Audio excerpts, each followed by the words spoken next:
የእግዚአብሔር ቤተሰቦች የእመቤታችን የቅድስት ድንግል ማርያም የአስራት የቃል ኪዳን ልጆች ሁላችሁም በያላችሁበት ሰላም ለእናንተ ይሁን።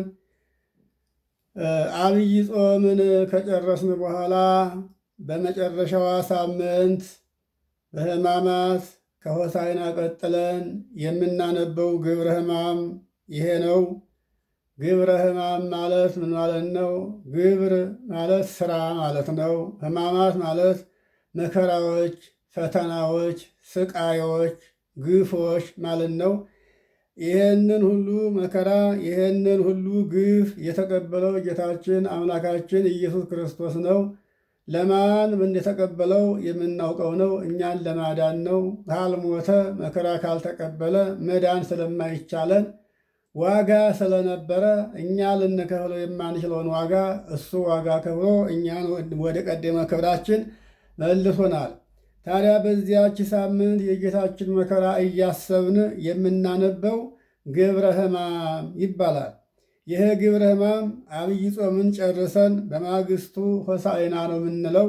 በሆሳዕና ማግስት ሰኞ ሌሊት 9 ሰዓት የሚነበበውን ግብረ ሕማም አንበበን ወንጌል ላይ ደርሰን ወንጌሉን አሁን የምንቀጥለው። አሁን ታዲያ በዚህ ወንጌሉን ስናነብ መጀመሪያ ዲያቆኑ የመዝሙር 16 ቁጥር 3 ላይ እንዲህ ይላል። ሐወጽከኒ ሌሊተ ወፈተንኮ ለልቤ አመከርከኒ ወኢተረክፈ አመፃ በላዕሌ ከመ ኢይንብብ ግብረ እጓለ እመሕያው ይላል በዜማ። ካህናቱም ምዕመናኑም አብረው ይቀባበሉታል። ትርጉሙ በሌሊት ጎበኘኸኝ፣ ልቤንም ፈተንከው፣ አመፅም በእኔ ላይ ከቶ አልተገኘብኝም፣ አፌ የሰውን ክፉ ነገር እንዳይናገር ጠብቀዋልና ነው። አዎ እግዚአብሔር የጠበቀው ሰው ሁሉ ከክፉ ነገር ርቆ ይኖራል። ከእግዚአብሔር ጥበቃ የወጣ ነው ክፉ ነገር እየተናገረ ክፉ ነገር እያሰበ የሚገኘውና አሁንም አምላካችን እግዚአብሔር ክፉ ከማሰብ ክፉ ከመናገር ክፉ ከመስራት ይሰውረን እንበል። ቀጥሎ ካህኑ የማርቆስን ወንጌል ምዕራፍ 8 ቁጥር 27 እስከ 33 ያለውን ያነባል። ይህም እንዲህ ነው። ቁጥር 27 ላይ ወሖረ ወአርዳኢሁኒ ውስተ ሀገረ ቂሳርያ ዘፊልጶስ ወተስእሎሙ ለአርዳኢሁ በፍኖት ወይቤሎሙ መነ ይብለኒ ሰብ ይላል። የዚህ ትርጉሙ ጌታችን አምላካችን ኢየሱስ ክርስቶስ ከደቀ መዛሙርቱ ጋር የፊልጶስ ሀገር የፊልጶስ ዕጣ ወደምትሆን ወደ ቂሳርያ መንደሮች ሄደ ነው የሚለው። በዚያን ጊዜ ለደቀ መዛሙርቱ ሰው ማን ይለኛል? ሰዎች ሁሉ እኔ ማን እንደሆንኩኝ ያስባሉ ብሎ ደቀ መዛሙርቱን በመንገድ ላይ ጠየቃቸው ነው የሚለው ይሄ ትርጉም።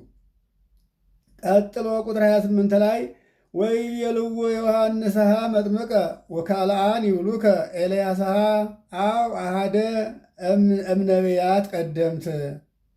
አዎ እኩሉ ዮሐንስ መጥምቅን ያረጉሃል፣ መጥምቁ ዮሐንስ ነው የሚሉህም አሉ። እሱም እንኳ ባይሆን ኤልያስ ነው የሚሉህም አሉ። ኤልያስም ደግሞ ባይሆን ከቀደሙት ነቢያት አንዱ ነው ይሉሃል አሉት። ይህን የሚሉት ደቀ መዛሙርቱ ናቸው። አሁንም ተራ ቁጥር 29 ላይ ያለው ኃይለ ቃል ወይቤሎሙ አንትሙኬ መነ ትብሉኒ ወተሰጥኦ ስምዖን ጴጥሮስ ወይቤሎ አንተ ውእቱ ክርስቶስ ወልደ እግዚአብሔር ሕያው ይላል። ቅዱስ ጴጥሮስ አንተማ እናንተስ ማን ትሉኝ አላችሁ ሲላቸው ማን ትሉኝ አላችሁ? በምንስ ሀለወት እንዳለው ታስባላችሁ አላቸው። ያን ጊዜ ሐዋርያ ቅዱስ ጴጥሮስ መልሶ እንዲህ አለው፣ አንተማ የሕያው እግዚአብሔር ልጅ ሕያው ጌታችን አምላካችን ኢየሱስ ክርስቶስ ነህ አለው። ቀጥሎ ተራ ቁጥር 30 ላይ ወገሰጾሙ ከመ አልቦ ዘይነግሩ ወይ ለመኑሂ በእንቲአሁ። ያን ጊዜ ጌታችን አምላካችን ኢየሱስ ክርስቶስ ለማንም እንዳይናገሩ አዘዛቸው ይላል። ይህንን ኃይለ ቃል በማቴዎስ ወንጌል ምዕራፍ 16 ከቁጥር 17 ጀምሮ ተጽፎ እናገኘዋለን። ቀጥሎ ተራ ቁጥር 31 ላይ ወአኀዘ ይምሃሮሙ ከመሃለዎ ለወልደ እጓለ እመሕያው ይእህዝዎ ወያሂምምዎ ብዙኃ ወይሜንንዎ ረበናት ወሊቃነ ካህናት ወጸሐፍት ወሊቃውንት ወይቀትልዎ ወይትነሣ በሳልስት ዕለት።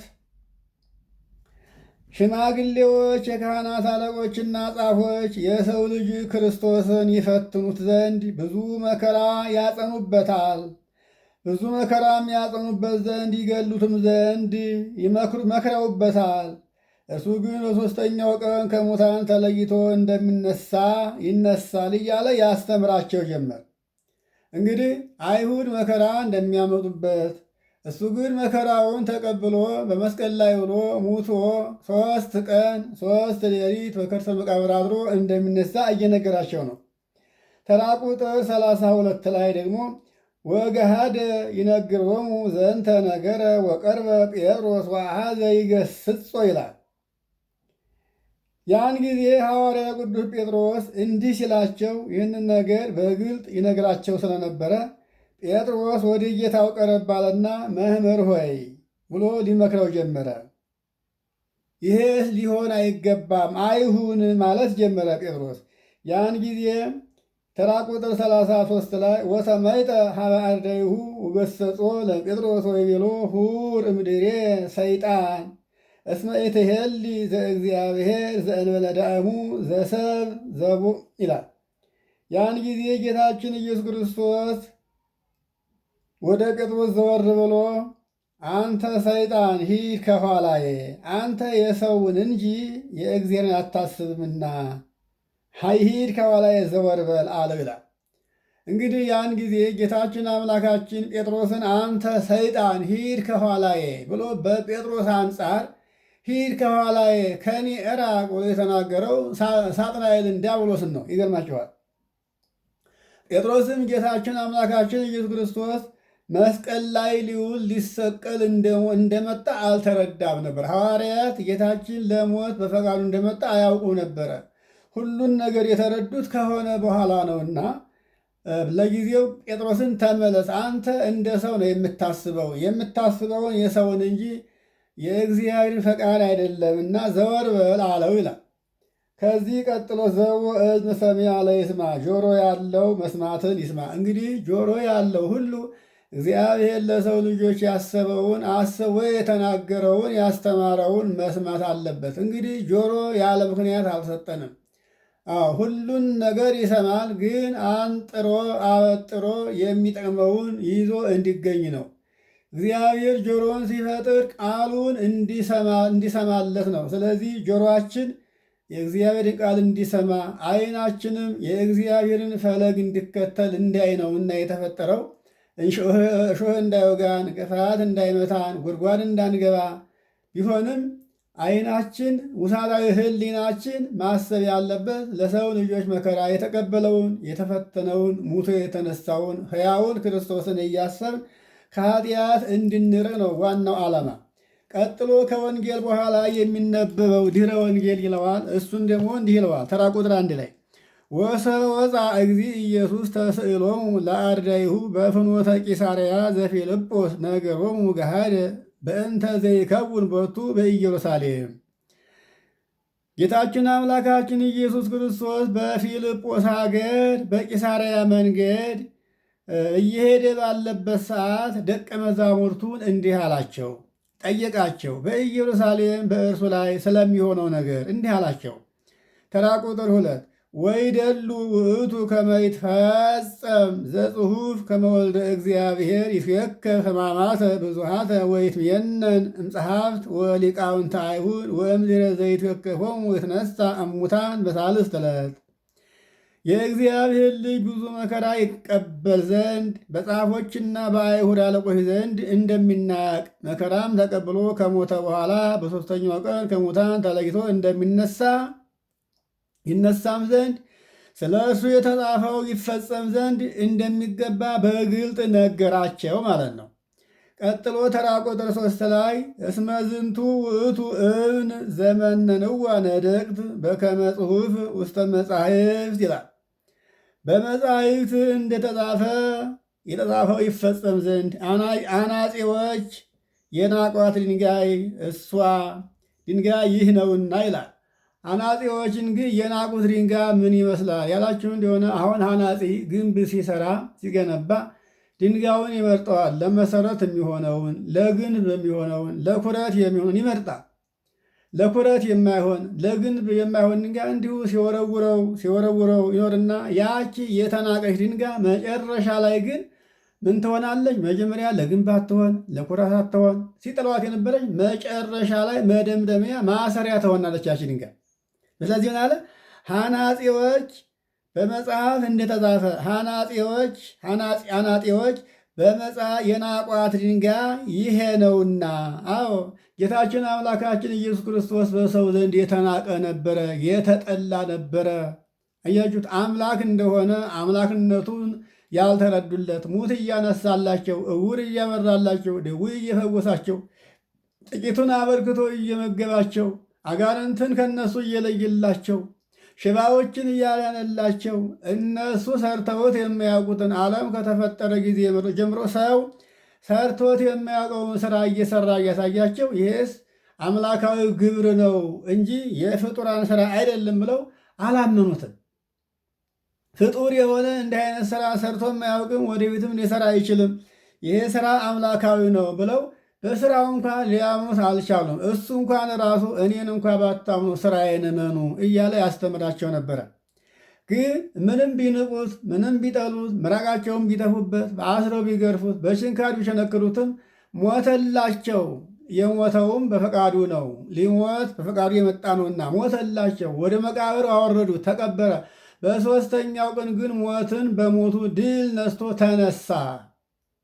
አያችሁ፣ ያ እንግዲህ የሁሉ ራስ የሁሉ መደምደሚያ ሆነ። ሐናጢዎች የናቁት ድንጋይ የተባለው እኔ ነኝ አላቸው። እንግዲህ ቀጥሎ ቁጥር 5 ላይ ደግሞ እስመ እሙንቱ ፈሬው እኪተ ህየንተ ሰናይት፣ እነርሱ በበጎ ፈንታ እርሱ በጎ ስላደረገላቸው ፈንታ መልካሙን ስላደረገላቸው ፈንታ እነሱ ግን ወረታውን በክፋት መለሱለት ይላል። ቀጥሎ ቁጥር 6 ወለእለ ይትዔዘዙ ወየአምኑ ቦቱ ይሁቦሙ ፍስሐ ዘኢይማስን ክርስቶስ መድኃኒነ መጻ ወሐመ ወበሕማማቲሁ ቤዘወነ አድኃነነ ይላል። ለሚያምኑበትና ለሚታዘዙት ግን አለ የማይጠፋ ተድላ ደስታን ሰጣቸው። እነማን ናቸው? ነቢያት፣ ሐዋርያት፣ ጻድቃን፣ ሰማዕታት፣ ቅዱሳን አባቶቻችን ላመኑበት፣ ለታዘዙት፣ ቃሉን ለሰሙት፣ እንደ ሕጉ ለኖሩት፣ እንደ ሕጉ ለተመሩት፣ ከኃጢአት ተለይተው ይህን ዓለም ንቀው እንደሱ ቸር፣ የዋ፣ መሐሪ፣ እውነተኞች ነው በመገኘታቸው የማይጠፋ ተድላ ደስታን ሰጣቸው። አዎ እግዚአብሔር የሰጣቸውን ደስታ ማንም ሊነጥቃቸው አይችልም። እግዚአብሔር የሰጠን ተድላ ደስታ ጌታችን አምላካችን ኢየሱስ ክርስቶስ ነበረ። ዛሬ ተድላ ደስታችን ማንም ሳይነጥቀን በራሳችን አሳልፈን ጣል ነው። ከንቱ ነገር አስወደድን፣ ኃላፊ ነገር አስወደድን። የማያልፍ ነገር እግዚአብሔር ሰጥቶን ነበረ። የማያልፈውን ነገር ዘነጋ ነው፣ ረሳ ነው። የእኛን ፍዳ፣ የእኛን መከራ፣ የእኛን በደል አድርጎ መስቀል ላይ የዋለልንን ስለ እኛ የታሰረ፣ የተቸነከረ፣ የተገረፈ፣ የተሰቀለ ደሙን ያፈሰሰ ሥጋውን የቆረሰው ክርስቶስን ዘነጋ ነውና መከራውን በራሳችንና ብለን አስገባ ነው። ይኸው እንደቀደሙ ሰዎች ዛሬ በመከራ ውስጥ እንገኛለን። ብዙዎቻችን እናለቅሳለን፣ ስደተኞች ነን። አገኘን ስንል ይኸው ያገኘነው ነገር ህልም ሆኖ ያጣነው ብዙዎች ነን ወገኖች። እና ከዚህ ተነስተን ወደ እግዚአብሔር እንድንመለስ ሰዓቱና ጊዜው አሁን ነው። እግዚአብሔርን ነገ እናገኘዋለን ተብሎ አይታሰብም። እኛ እስከ ነገ መቆየታችን አናውቀውምና ዛሬውኑ ይህን ቃል በሰማንበት ዕለት ወደ እግዚአብሔር እንድንመለስ ያሳለፍነውን የአመፃ፣ የክፋት፣ የተንኮል፣ የቂም፣ የበቀል፣ የዘረኝነቱን ዘመን እንሰወውና ወደ አምላካችን በፍቅር በአንድነት እንድንመለስ እግዚአብሔር በፍቅር በቸርነት እንዲጎበኘን የምንለምነው ነገር የምንፈልገው ነገር እንኳ ቢኖር እሱ ራሱ እኛ ሳንለምነው ያደርግልናል ለማለት ነው። አሁን እዚህ ላይ እንግዲህ የ9 ሰዓት ወንጌል እዚህ ላይ ተፈጽሟል። ከዚህ ቀጥሎ ደግሞ ሰኞ ከሌሊቱ 11 ሰዓት ላይ የሚነበበው ግብረ ሕማም ነው የሚቀጥለው። እንግዲህ ይህንንም ደግሞ ግብረ ሕማም 6 ሰዓት ላይ እንዳነበብነው እዛ እንግዲህ ካህናቱ ተሰብስበው 6 ሰዓት ላይ ያነበብነውን ያየነውን አሁን አለ አሁን ይመራሉ ለካህል ይላሉ ለካህል ይላሉ። ያ ስርዓቱ እዚህ ላይ አለ። ከዚህ ቀጥሎ ግን አሁን የምናነበው ስርዓቱን እዛ ስላነበብ ነው። አሁን የ6ቱን ሰዓት ወደኋላ መለስ ብለን ስንመለከት ስናደምጥ እዛ እናገኘዋለን። አሁን የ11ዱን ሰዓት ንባብ እናነባለን። ይህም እንዲህ ይላል ኦሪቱ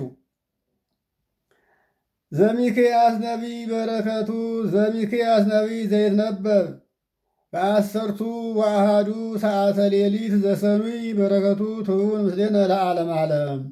ሰኞ ከሌሊቱ በ11 ሰዓት ላይ የሚነበበው የነቢዩ የሚክያስ ትንቢት በረከቱ ከእኛ ጋር ለዘላለም ይኑር አሜን ማለት ነው። ሚክያስ ምዕራፍ 3 ቁጥር 1 እስከ 4 ድረስ እንዲህ ይላል። ወይብል ስምዑ ዘንተ መኳንንተ ቤተ ያዕቆብ ወተረፈ ቤተ እስራኤል ኢኮነ ለክሙ አእምሮ ጥበብ ወፍትሕ እለ ትጸልዉ ሰናየ ወትገብሩ እኩየ። የያዕቆብ ወገኖች ሹማምንት ሆይ ከእስራኤል ወገን የቀራችሁ እናንተ ይህን ነገር ስሙ። ከሞት የተረፋችሁ ተረፈ እስራኤል ሆይ ማለት ነው። እንግዲህ ከሞት የተረፉት ከምርኮ የተመለሱት እግዚአብሔር መከራቸውን አስቦ ግፋቸውን ተመልክቶ ከምርኮ ነጥቆ ያመጣቸውን ሰዎች እንዲህ አለ። እናንተ የያዕቆብ ወገን ሹማምንቶች ሆይ ስሙ። ከእስራኤል ወገን የተረፋችሁ የቀራችሁ ከሞት ያመለጣችሁ ወገኖች ሆይ ስሙ። እናንተ ይህን ነገር ስሙ። ክፉውን ነገር ለምትሰሩ፣ በጎውን ነገር ለምትጠሉ፣ ሕጉን ማወቅ ፍርዱንም መጠንቀቅ ለእናንተ አይገባም ነበርን ይላል። ሰው ካለፈው ነገር ብዙ ይመራል። እግዚአብሔር ወገኖቻችንን እንዲህ ነው የተበቀላቸውም ባለመታዘዛቸው ምክንያት ነው ብለው ሰዎች ማሰብ ይገባቸዋል። አባቶቻችሁ የቀደሙት ለመከራ ተሰጡ፣ ተጋለጡ፣ በሰው ሀገር አለቁ፣ ሀገራቸው ጠፋች፣ ንብረታቸው ሁሉ ተዘረፈ። ዋናዎቹ አባወራዎቹ ሞቱ፣ ሴቶች ልጆቻቸውን ማረኳቸው፣ ለግሙትና በገንዘብ ሸጧቸው። አሁንም እናንተ ያን እያሰባችሁ ያ የቀደመ የአባቶቻችሁ መከራ እንዳያገኛችሁ የእግዚአብሔርን ሕጉን መጠበቅ ፍርዱን መጠንቀቅ ለእናንተ አይገባም ነበርን? ትናንትና ያያችሁትን የሰማችሁትን የአባቶቻችሁን ታሪክ እናንተስ ደግሞ ልትደግሙት ነውን? እያለ እየወቀሰ ይነግራቸዋል። ተራ ቁጥር 2 ላይ ወትመስጥዎሙ አምስቲሆሙ እምላዕሌሆሙ ወሥጋሆሙኒ እሙስተ አዕጽምቲሆሙ። ከጫንቃቸው ላይ ልብሳቸውን ትገፏቸዋላችሁ፣ ሥጋቸውንም ከአጥንታቸው ላይ ትለዩአቸዋላችሁ። አዎ በወገኖቻቸው ላይ ርኅራኄ የሌላቸው ጨካኞች ናቸው። ወገኖቻችን ናቸው። ወገኖቻችን ናቸው ብለው አያስቡላቸው፣ አይራሩላቸው። ስለዚህ በሰው ላይ ግፍ እየፈጸሙ ያሉትን ነው። ቀድሞም የእናንተ አባቶች በወገኖቻቸው ላይ ግፍ ስለፈጸሙ እኔም አሳልፌ ግፍ ለሚፈጽም ሰው ሰጠኋቸው። እናንተም ደግሞ እንደዛ እንዳትሆኑ በወገኖቻችሁ ላይ ግፈኞች አትሁኑ ነው። ተራ ቁጥር 3 ላይ ወበከመ በልዑ ሥጋሆሙ ለሕዝቤ ወአውፅኡ አምስቲሆሙ እምላዕለ አዕጽምቲሆሙ ወገመዱ መሌሊቶሙ ከመ ሥጋ ውስተ ጽሕርት ወከመ አባል ውስተ መቅጹት። የወገኖችን ከብቶቻቸውን ገንዘባቸውን ሁሉ እንደበሉ ልብሳቸውንም ከሰውነታቸው ላይ እንደገፈፏቸው እናንተም ደግሞ ገንዘባቸውንም እንደተካፈሉ ሁሉ ሥጋ በብረት ጋን እንደሚቀቀል ሁሉ እናንተም እንዲሁ ወገኖችን ቀቀላችኋቸው በመከራ።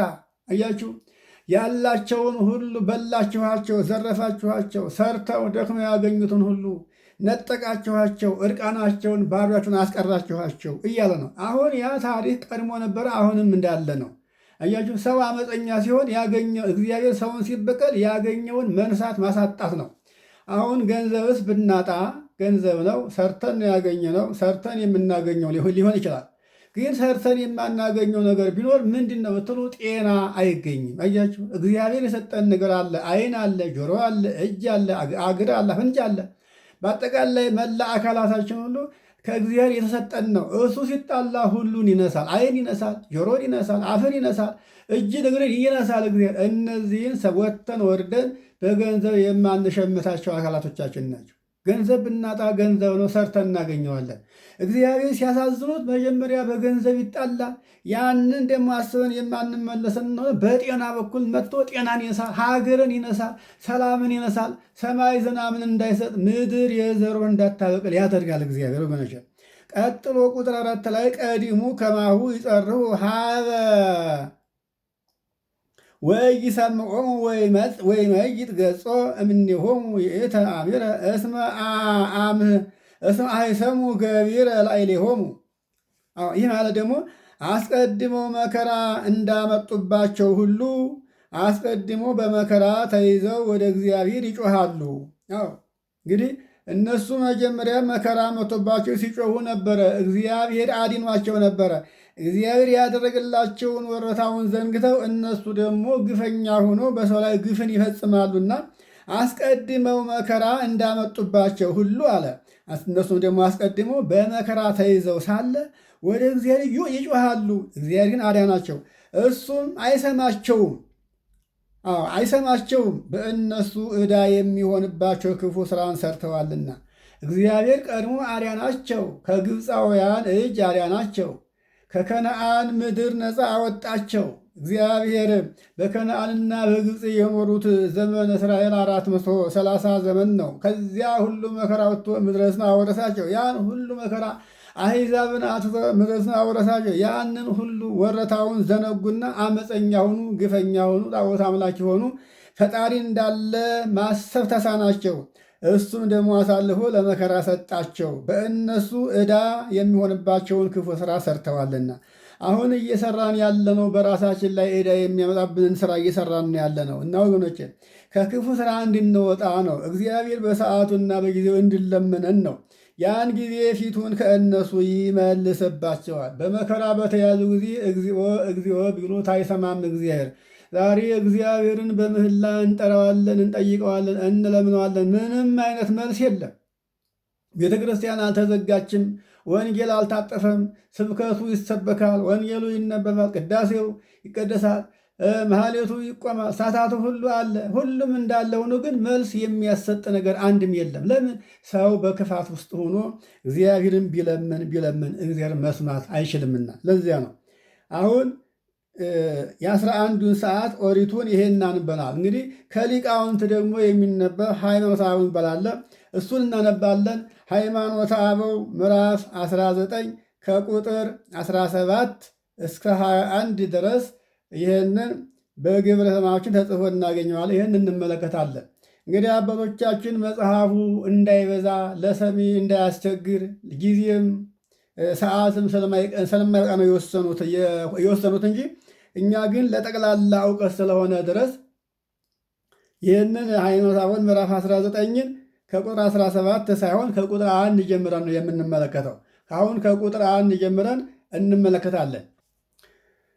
ወይቤሉ አሃዱ ውእቱ እግዚአብሔር አቡሁ ለቃል ሕያው ጥበብ ወኃይል ህልው ምስለ ገጽ ዘሎቱ ወልድ ፍጹም እምአብ ፍጹም ወአብ እኒ ውእቱ ወላዴ ወልድ ዋህድ። ይህ ማለት ሕያው ጥበብ ኃይል የሚሆን የአካላዊ ቃል አባቱ በአካላዊነት ያለ ከፍጹም አባት የተገኘ ፍጹም ልጅ ያለው እግዚአብሔር አብ አንድ ነው አሉ። ይህን የሚሉት ሰለስቱ ምዕት ናቸው። አብም አንድ ወልድን የወለደ ነው አሉ። ተራ ቁጥር 2 አሃዱ ውእቱ እግዚአብሔር ቃል እምአሃዱ ባህቲቱ አብ እግዚአብሔር ቃል ገጹ ወአርአያሁ ለመለኮት ውእቱ ቃል ገባሬ ጥበብ ዘይከስቶ ለኩሉ ግብር ገባሬ ኃይል ወገባሬ ኩሉ ፍጡራን ይላል። ይሄ ማለት ከአንድ አብ ብቻ የተገኘ ከእግዚአብሔር አብ ብቻ የተገኘ እግዚአብሔር ቃል አለ። ይሄ እግዚአብሔር ቃል የሚለው እግዚአብሔር ወልድን ነው። ከድንግል ማርያም ማኅፀን የተወለደውን በመስቀል ላይ የዋለውን በዚህ ዓለም የተመላለሰውን ወንጌል ያስተማረውን በዮርዳኖስ የተጠመቀውን ሙቶ የተነሳውን ክርስቶስን ነው። ከእግዚአብሔር አብ የተገኘው ይሄ ነው። ከአብ የተገኘ ከአብ ብቻ የተገኘ እግዚአብሔር ቃል አለ። እግዚአብሔር ወልድ ማለት ነው። እግዚአብሔር ቃል አብን በመልክ የሚመስለው በባህሪም የሚተካከለው ነው አለ። ያ ቃል ሥራውን ሁሉ የሚገልጽ ጥበብን፣ ኃይልን፣ ፍጡራንን ሁሉ የፈጠረ ነው አለ። እንግዲህ እግዚአብሔር ይህንን ዓለም ሲፈጥር ይህንን ዓለም የፈጠረበት ጥበቡ ይሄ ቃል ነው። አስቡት። ሁሉን ነገር ያስተካከለ፣ ሰማይን የዘረጋ፣ ምድርን የመሰረተ፣ በሰማይ ፀሐይ፣ ጨረቃን፣ ከዋክብትን የፈጠረ፣ በምድር ላይ ያሉትን በጥልቅ ባህር ያለውን ሁሉ የፈጠረ፣ ከመሬት በታች ያለውን ፍጥረት ሁሉ ነፋስን፣ እሳትን፣ ባህርን የፈጠረ ያ ቃል ነው። እንግዲህ እግዚአብሔር ቃሉ ሲናገር ሁሉን በቃሉ ፈጠረ። እግዚአብሔር ከፈጠረው ፍጥረት ሁሉ በእጁ ዳሶ የፈጠረው ሰውን ብቻ ነው። ይገርማቸዋል። ሌላ ሁሉ ግን በቃሉ የተፈጠረ ነው። ታዲያ ወደዚህ ዓለም የመጣው ያ ዓለም የተፈጠረበት ያ የእግዚአብሔር ቃል ነው። ከዚህ በፊት ከሙሴ ጀምሮ በሙሴ ዘመን እስራኤል ሲመሩበት የነበረው ለእስራኤል ሕግ ሆኖ የተሰጠው 10ሩ ትእዛዛት የምንለው ያ ጌታችን አምላካችን ኢየሱስ ክርስቶስ ያ የእግዚአብሔር ቃል ነው። ያ የእግዚአብሔር ቃል ነው ወደዚህ ዓለም መጥቶ ሥጋን ነፍስን ነስቶ ሰው ሆኖ በሰው ቁመና ልክ ተመጥኖ የታየው። ስለዚህ ሰዎች ግን ሰው እንደሆነ አድርገው ተመለከቱት እንጂ አምላክ እንደመጣ አልተገነዘቡትም ነበረ። የዮሐንስ ወንጌል ምዕራፍ 1 ቁጥር 1 እስከ 18 ድረስ ያለው ዮሐንስ እንደጻፈው ወንጌሉን እሱን መመልከት እንችላለን። እንደገናም ሐዋርያው ቅዱስ ጳውሎስ ለፊልጵስዩስ ሰዎች የጻፈው መልእክቱ ፊልጵስዩስ ምዕራፍ 2 ቁጥር 5 እስከ 6 ያለውን፣ እንደገናም ዕብራውያን ምዕራፍ 1 ቁጥር 1 እስከ 19 ያለውን፣ እንደገናም ሐዋርያው ቅዱስ ያዕቆብ ምዕራፍ 3 ቁጥር 17 ላይ ያለውን ከዚህ ጋር እያነበብን ማመሳከር እንችላለን። ተራ ቁጥር 3 ወልድ ዘበአማን እምአብ ዘበአማን ዘኢያስተሪ እምዘኢያስተሪ ዘኢይማስል እምዘኢይማስል ዘኢይመውት እምዘኢይመውት ቀዳማዊ እምቀዳማዊ ይላል። ይህ ማለት ከእውነተኛ የባህሪ አምላክ ከእውነተኛ የባህሪ አባት የተገኘ እውነተኛ የባህሪ ልጅ ይለዋል። እውነተኛ የባህሪ አምላክ ማን ነው? እግዚአብሔር አብ ነው። ከእውነተኛ የባህሪ አምላክ ከእግዚአብሔር አብ የተገኘ እውነተኛ የባህሪ ልጅ የባህሪ አምላክ ልጅ የባህሪ ልጅ እውነተኛ ቃል እውነተኛ ጌታ እውነተኛ ጌታችን አምላካችን ኢየሱስ ክርስቶስ ነው አለ። የባህሪ ልጅ ነው አለ። ከማይታይ አምላክ የተገኘ የማይታይ አምላክ፣ ከማይዳሰስ አምላክ የተገኘ የማይዳሰስ አምላክ፣ ዘመን ከማይለውጠው ዘመን ከማይሽረው አምላክ የተገኘ ዘመን የማይሽረው ዘመን የማይለውጠው ልጅ ማለት ነው። ከማይለወጥ የተገኘ የማይለወጥ ነው። ከማይሞት ባህሪ የተገኘ የማይሞት ባህሪ ነው። የማይሞት ቀዳማዊ ነው። የማይሞት ቀዳማዊ ከማይሞት ቀዳማዊ የተገኘ የማይሞት ቀዳማዊ ዓለም ሳይፈጠር ከዓለም በፊት የነበረ በአብ ሪና የነበረ የአብ አካላዊ ልጁ የአብ አካላዊ ልጅ አካላዊ ቃል ፍጹም አካል ያለው እግዚአብሔር ቃል ነው አለ። ይህንንም አንደኛ ዮሐንስ ምዕራፍ 5 ቁጥር 20 ላይና ሐዋርያው ቅዱስ ጳውሎስ ለሮሜ ሰዎች የጻፈው መልእክቱ ምዕራፍ 1 ቁጥር 20 ላይ ያለውን ከዚህ ቃል ጋር ማመሳከር ነው። ይህንን አመሳክረው ነው የእኛ አባቶች እንዲህ የጻፉት ከነጥቅሱ። ተራ ቁጥር 4 ላይ እግዚአብሔር አብ ዘላይለ ኩሉ ወውስተ ኩሉ እግዚአብሔር ወልድ ዘላይለ ኩሉ ወውስተ ኩሉ እግዚአብሔር መንፈስ ቅዱስ አሃዱ ዘሰረጸ እምአብ ውእቱ ወሃቤ ሕይወት ዘላይለ ኩሉ ወውስተ ኩሉ ስሉስ ቅዱስ ፍጹም በአሃዱ መለኮት እስከ ለዓለም ይላል። ይህ ማለት ደግሞ እግዚአብሔር አብ በሁሉ ላይ በሁሉም በምልአት ያለ ነው። እግዚአብሔር ወልድም በሁሉ ላይ በሁሉም በምልአት ያለ ነው። እግዚአብሔር መንፈስ ቅዱስም ከአካሉ የሰረጸ ከአብ ማለት ነው። ከአብ የሰረጸ አካል ያለው ነው። ሕይወትንም የሚያድል ነው። እሱም በሁሉ ላይ ያለ በሁሉም በምልአት ያለ ነው። ስሉስ ቅዱስ ለዘላለሙ በአንድ መለኮት ፍጹም ናቸው፣ ፍጹም ነው አለ። ስሉስ ቅዱስ የሚላቸው ሦስቱ አካላት ማለት ነው።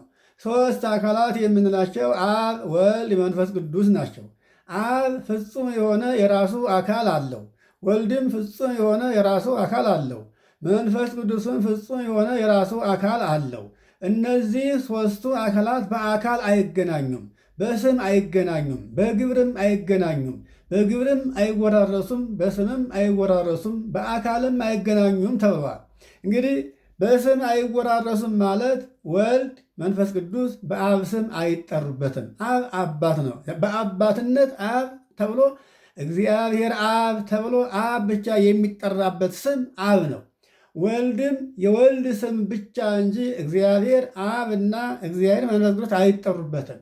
ወልድ የሚለው መጠሪያ የወልድ ብቻ ነው። ቃል የሚለው ስም ወልድ የሚለው ስም የወልድ ብቻ ነው፣ የቃል ብቻ ነው። ቃል የሚለው ወልድን ነው። ወልድ የሚለው ቃልን ነው።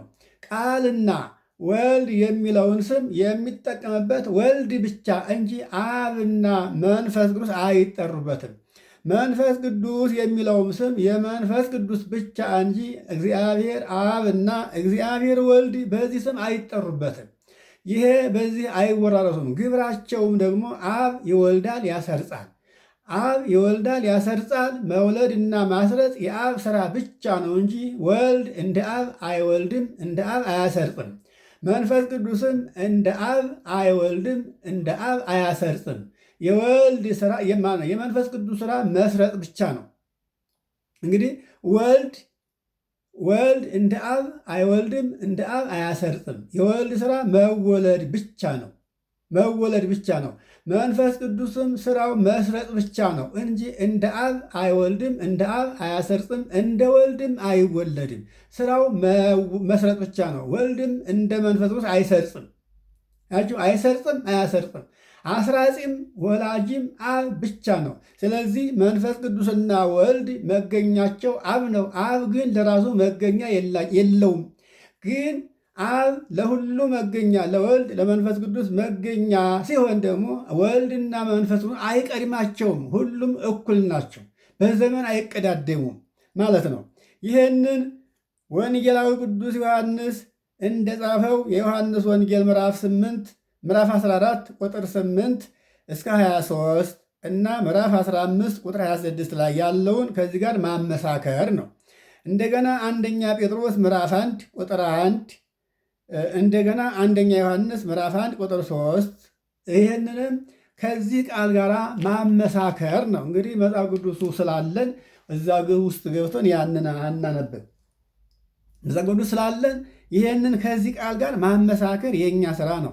ቀጥሎ ተራ ቁጥር 5 ላይ አሐዱ እግዚአብሔር ወአሐቲ መንግሥት እንተ ይትትከፈል ወእንተ ይትትፋለስ ወአልቦ ውስተ ሥላሴ ፍጥረት ወኢምንትኒ ዘተገብረ ይእዜ ሐዲስ ወኢ ውስቴቶሙ ተቀንዮ ይላል። ይሄ ማለት ደግሞ እግዚአብሔር አንድ ነው፣ የማትከፈል የማትፋለስ መንግሥት አንዲት ናት አለ። ከሥላሴ ምንም ፍጡር ዳህራዊ የለም። በእነርሱ አንዱ ለአንዱ መገዛት የለም አለ። ከሦስቱ አካላት ከሥላሴ አንዱ ለአንዱ አይገዛም። ገዥና ተገዥ በእነሱ መካከል የለም። ሁሉም እኩል ናቸው፣ በዘመንም አይቀዳደሙም። እነዚህ ሦስቱ አካላት በአካላቸው ፍጹም በአካላቸው በየአካላቸው ይኖራሉ፣ በየሰማቸው ይኖራሉ፣ በየገራቸው ይኖራሉ። ሦስት ሲሆኑ ግን የራሳቸው ባህሪ የላቸውም። ባህሪያቸው አንድ ነው። በአንድ ባህሪ ይኖራሉ፣ በአንድ ቃል ይናገራሉ፣ በአንድ ልብ ያስባሉ፣ በአንድ እስትንፋስ ያተነፍሳሉ። ባህሪያቸው መለኮት ነው። በሦስት አካላት ላይ የሚኖር አንድ መለኮት ነው። አንድ መለኮት ሦስት አካላት አሉት። እነዚህም ሦስቱ አካላት አንዱ አብ፣ አንዱ ወልድ፣ አንዱ መንፈስ ቅዱስ ናቸው። በእነዚህ በሦስት አካላት ላይ አንድ መለኮት ይኖራል። ስለዚህ ባህሪያቸው አንድ ስለሆነ ሦስት ልብ፣ ሦስት ቃል፣ ሦስት ንፋስ የላቸውም። ባህሪያቸው፣ አገዛዛቸው፣ ስልጣናቸው፣ ህልውናቸው አንድ ነው ማለት ነው። ይህንንም የዮሐንስ ወንጌል ምዕራፍ 10 ቁጥር 30 ላይ ያለውን ከዚህ ቃል ጋር ማመሳከር የኛ ፈንታ ነው። ቀጥሎ ደግሞ ያለው ተራ ቁጥር 6 ላይ ይሃሎ አብ ዘመነ ዘእንበለ ወልድ ወይሃሎ ወልድ ዘመነ ዘእንበለ መንፈስ ቅዱስ ወመንፈስ ቅዱስኒ ይሃሎ ዘመነ ዘእንበለ አብ ወወልድኒ አላ ስሉስ ቅዱስ ህሉ በኩሉ አዝማን ወመዋዕል እንዘ ኢይትፈለጥ ወእንዘ ኢይትፋለስ ይላል።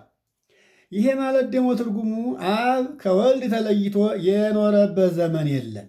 ወልድም ከመንፈስ ቅዱስ ተለይቶ የኖረበት ዘመን የለም።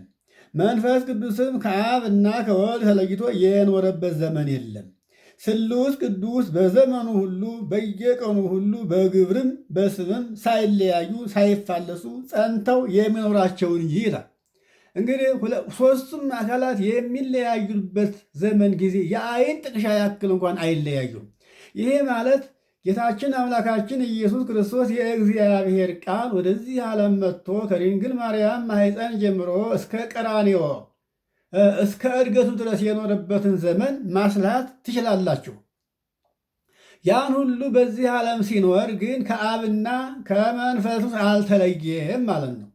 ከአብና ከመንፈስ ቅዱስ ሳይለይ በዚህ ዓለም በማኅፀነ ማርያም በዚህ ዓለም እየተመላለሰ ኖረ። ወንጌልን እያስተማረ ተአምራትን እያደረገ ኖረ። በዚህ እያለ በዚያም ከአባቱ አልተለየም። ከባሕርይ አባቱ ከባሕርይ ሕይወቱ ከመንፈሱ አልተለየም ነበር ማለት ነው። እንግዲህ ወልድ ባለበት ሁሉ ደግሞ አብም መንፈስ ቅዱስም ነበሩ አሉ። አይለዩማ፣ መለየት ስለማይችሉ። ምክንያቱም ባሕርያቸው አንድ ከሆነ ሕሊናቸው አንድ ነው፣ ልባቸው አንድ ነው፣ ቃላቸው አንድ፣ እስትንፋሳቸው አንድ ነው። አንድ ስለሆነ ወልድ ባለበትም እነዚያም ሁለቱ አብና መንፈስ ቅዱስም አሉ በዚህ ዓለም ከወልድ ጋር አብረው ነበሩ ማለት ነው። አሁንም ወልድ ሲያድርግ መንፈስ ቅዱስ ለአባቶቻችን ለሐዋርያት ተሰጥቷቸዋል። ጌታ ክርስቶስ ባደረገ በ40 ቀኑ መንፈስ ቅዱስን ልኮላቸዋል። በ50ኛው ቀን ያ መንፈስ ቅዱስ አሁን አለ። አሁን እንግዲህ ከአብ እና ከወልድ ተለይቶ በዚህ ዓለም ነው ያለው ማለት አይቻልም። ከአብ ከወልድ ከመንፈስ ቅዱስ ሳይለይ መንፈስ ቅዱስ በዚህ ዓለም አለ። ዓለም ሳትፈጸም ዓለምን እግዚአብሔር ሳያሰናበታት ከሰው አይለይም፣ በዚህ ዓለም አለ። ስለዚህ ሦስቱም አካላት በዚህም ዓለም በወዳኛውም ዓለም ሳይለያዩ ከማን ጋር ነው ያሉት? ከእኛ ጋር ነው ያሉት። ስለዚህ ሰው ከእግዚአብሔር ጋር እየኖረ እግዚአብሔርን ማታለል አይስማማውም። እግዚአብሔርን ማታለል አይቻለውም። ስለዚህ ሰው ኃጢአቱን እያሰበ የሞተለትን የተሰቀለለትን ዋጋ የከፈለለትን እግዚአብሔርን እያሰበ ፈጣሪውን ሳያሳዝን መንፈስ ቅዱስን ሳያሳዝን መኖር አለበት። ራሱን ጠብቆ ተቀድሶ መኖር አለበት ነው። ቀጥሎ ተራ ቁጥር 7 ላይ እግዚአብሔር አብ ባሕቲቱ ዘአልቦ ጥንት ዘቦቱ ወልድ ቀዳማዊ ውእቱሂ ካይበ ኢይትረከብ ወኢይረክቦ መኑሂ ይላል። ጥንት የሌለው ማለት መገኛ መሰረት የሌለው ማለት ነው። ጥንት መገኛ የሌለው አብ ነው። አያችሁ፣ ጥንት የሌለው ቀዳማዊ ልጅ ያለው፣ ጥንት የሌለው ቀዳማዊ ልጅ፣ ጥንት መገኛ የሌለው ማለት አብ ሲሆን ጥንት የሌለው ልጅ ያለው ማን ነው? አብ ነው። ጥንት የሌለው ቀዳማዊ ልጅ ያለው ዓለም ሳይፈጠር የነበረ ከዓለም በፊት የነበረ ልጅ ያለው እግዚአብሔር አብ ብቻ ነው። አያችሁት? ዓለም ሳይፈጠር ከዓለም በፊት ለእሱ መሰረት መገኛ የሌለው የሆነ ሲሆን ደግሞ መሰረቱ መገኛው እሱ ሆኖ ሳለ ግን በዘመን የማይቀድመው ቀዳማዊ ልጅ ያለው ማን ነው? እግዚአብሔር ብቻ ነው። ዳግመኛ እርሱ ወልድም አይመረመርም፣ ማንም መርምሮ አያገኘውም። ስለዚህም ወልድ የእግዚአብሔር አብ ልጅ በመሆኑ ልጅ ስለተባለ ተመርምሮ አይደረስበትም፣ አይመረመርም። የአምላክ ልጅ አምላክ ነውና ማለት ነው። እንግዲህ አምላክ አይመረመርም፣ መነሻና መድረሻ የለውም። ዘመን የማይለውጡ አምላክ ስለሆነ ዘመን የማይለውጠው አምላክ የእግዚአብሔር አብ ልጅ እግዚአብሔር ወልድም ዘመን የማይሽረውና ዘመን የማይለውጠው መርማሪ መርምሮ የማይደርስበት ልጅ የእግዚአብሔር ልጅ የድንግል ማርያም ልጅ ጌታችን አምላካችን ኢየሱስ ክርስቶስ ነው ማለት ነው። አባቶቻችን ይህን የተናገሩበት ወደዚህ ዓለም መጥቶ ሥጋ ለብሶ ሰው ነው ተገልጦ ሳይሆን ፍጡር ነው ዳህራዊ ነው እያሉ ይሉት ነበረ መናፍቃኑና የእኛ አባቶች እነሱን መክቶ ለመመለስ እነሱን ለማሳፈር የተናገሩት ኃይለ ቃል ነው እና እኛም ይህንን የእኛ አባቶች ያስተማሩትን የተናገሩትን ማወቅ ካልቻልን እውነቱን ይዞ ለመኖር ይቸግረናል። እውነትን ለማወቅ እውነትን ለመረዳት ከአባቶቻችን የተጻፈውን የተነገረውን መስማት ግዴታ አለብን። ለዚህ ነው ግብረ ሕማማትን ወደ ምእመናን ለማድረስ የታሰበበት ወገኖች። ስለዚህ ይህንን እያሰብን እኛም ከዚህ እውነትን አውቀን እውነትን ለሚያውቁ ሰዎች እኛም ደግሞ ማስተላለፍ እንድንችል ሸር ኮፒ ላይክ እያደረግን ለሰው እንድደርስ ማድረግ እንዲኖረን መጀመሪያ እኛ ማወቅ አለብን ማለት ነው። ቀጥሎ ተራ ቁጥር 8 ላይ ምን ይላል? የወለዶ አብ እምድኅረ ዘመን አላ ውእቱ ወልድ ቀዳማዊ ምስሌሁ እምቀዲሙ ዘኢይመውት ውእቱ ፈጣሪ ምስለ አብ ዘኢይመውት ወውእቱ ፈጣሪ ኩሉ ከመ አብ ይላል። ይሄ ማለት ምን ማለት ነው? ወልድ ከአብ ጋር በቅድምና የነበረ ነው እንጂ በኋላ ዘመን የተወለደ አይደለም። አብ ዓለም ሳይፈጠር ከዓለም በፊት እንደነበረ ሁሉ ወልድም ከዘመን በፊት አስቀድሞ ወልድም አብ ከዘመን በኋላ ወልድን የወለደው አይደለም። እርሱ ቀዳማዊ ወልድም ከአብ ጋር በቅድምና የነበረ ነው እንጂ አለ የማይሞት ነው። ከማይሞት ከአብ ጋር ፈጣሪ ነው። አብ ሞት የማይስማማው የማይሞት የማያረጅ የማይለወጥ ነው። ወልድም የአብ ልጅ እንዲሁ የማይሞት የማይመረመር የማይሻር ነው። እንግዲህ ወልድ ሥጋን ለብሶ በሥጋው ሞተ፣ ታመመ፣ ታረዘ፣ ተቸገረ፣ ተራበ፣ ተጠማ፣ ወዛ ብንልም በሥጋው እንጂ በመለኮቱ ባህሪው አይደለም። ይገርማቸው ያ ሁሉ መከራ የተቀበለው ያ የተዋሃደው ሥጋ ነው። ይሄ ሊሆን ደግሞ መለኮት ተለይቶ ሥጋ ብቻውን ሞተ አይደለም። መለኮት ሳይለየው ግን ሥጋ ሞተ። አሁን እኛ የምንሞተው ነፍሳችን ሳትለየን አይደለም። ነፍሳችን ሳትለየን በሥጋችን መከራ እንቀበላለን። እሳት ቢከቱን፣ በድንጋይ ቢወግሩን፣ በመጋዝ ቢተረትሩን ነፍሳችን እስካለ ባለችበት አብራከኛ ጋር እያለች ነው። ሆኖም ግን ምንም በሥጋችን መከራ ሰይፍ መጋዝ ቢሰዱብን በእሳት ቢያቃጥሉንም ሥጋችን ያልቃል፣ ደማችን ይፈሳል። ነፍሳችንን ግን ያ መከራ አያገኛትም። ስለዚህ ሥጋን የተዋሃደ መለኮት ያ ሥጋ ያን ሁሉ መከራ ሲያገኘው መለኮትን ነፍስን መከራ እንደማያገኛት ሁሉ ያ መከራ የሥጋ መከራ አላገኘውም ማለት ነው።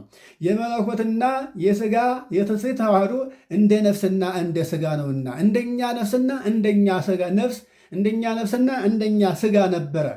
ስለዚህ ከማይሞት ከአብ ጋር ፈጣሪ ነው፣ የማይሞት ነውና እንደ አብም ሁሉን የፈጠረ ነው አለ። ሁሉን የፈጠረ አብ ሲሆን አብ የሁሉ አድራጊ የሁሉ አያስገኝ ሆኖ ሳለ አብ ደግሞ ሁሉን ያስገኘው በቃሉ ነው።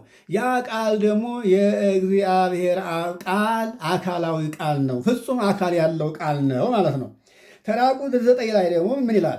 ወከማሁ መንፈስ ቅዱስ ውእቱ ቀዳማዊ እምቀዲሙ ምስለ አብ ወወልድ ወፍጹም ውእቱ በኩሉ ግብር ምስለ አብ ወወልድ ይላል።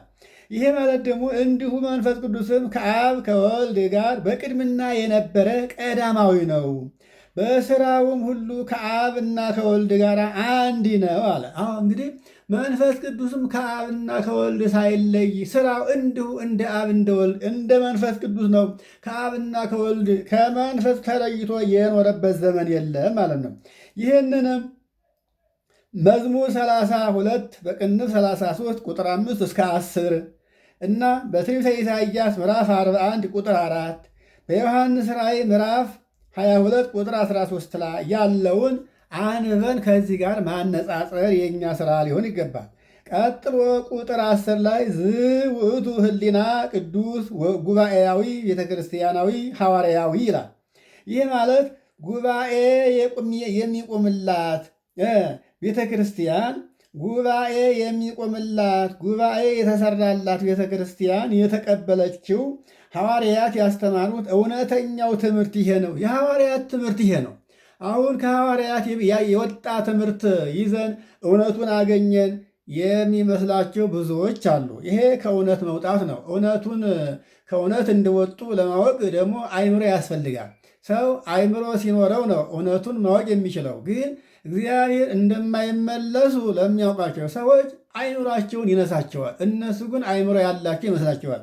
ስለዚህ የእግዚአብሔር ልጆች ጨርሶ አይምሯችን እንዳይነሳን እግዚአብሔርን እናስበው።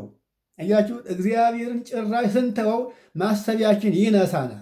አያችሁ፣ ለማይጠቅም አእምሮ አሳልፎ ይሰጠናል። ይሄንን ሐዋርያ ቅዱስ ጳውሎስ ሮሜ ምዕራፍ 1 ከቁጥር 19 እስከ መጨረሻ ስትመለከቱት እግዚአብሔርን እንደ እግዚአብሔር ባለማሰባቸው፣ እግዚአብሔርን እንደ እግዚአብሔርነቱ ባለማወቃቸው ምክንያት እግዚአብሔርን አሳልፎ ለማይጠቅም ለከንቱ አእምሮ ሰጣቸው ይላል። ይገርማችኋል። ጾታቸውን እንኳን ለይቶ ማወቅ እስከሚሳናቸው ድረስ። ዛሬ እኮ ወንዱ ከወንድ ጋራ የሚዳራው፣ ሴቷ ከሴቷ ጋር የምትዳራው ምን ይመስላችኋል? ማሰቢያቸውን አእምሯቸውን ነስቷቸው ነው። አእምሮውን የተነሳው ሰው የራሱን ጾታ አይለይም። ይውላችሁ አሁንም ይሄንን ወንጌላዊ ቅዱስ ማቴዎስ የማቴዎስ ወንጌል ምዕራፍ 28 ቁጥር 19 ላይ እና የሐዋርያት ሥራ ምዕራፍ 9 ቁጥር 31 ላይ ያለውንም አንብበን ከዚህ ጋር አነጻጥረን ማየት እንችላለን ለማለት ነው። አሁን ከተራ ቁጥር 11 ጀምረን ያለውን እንቀጥላለን። ለዛሬው ይቆየን።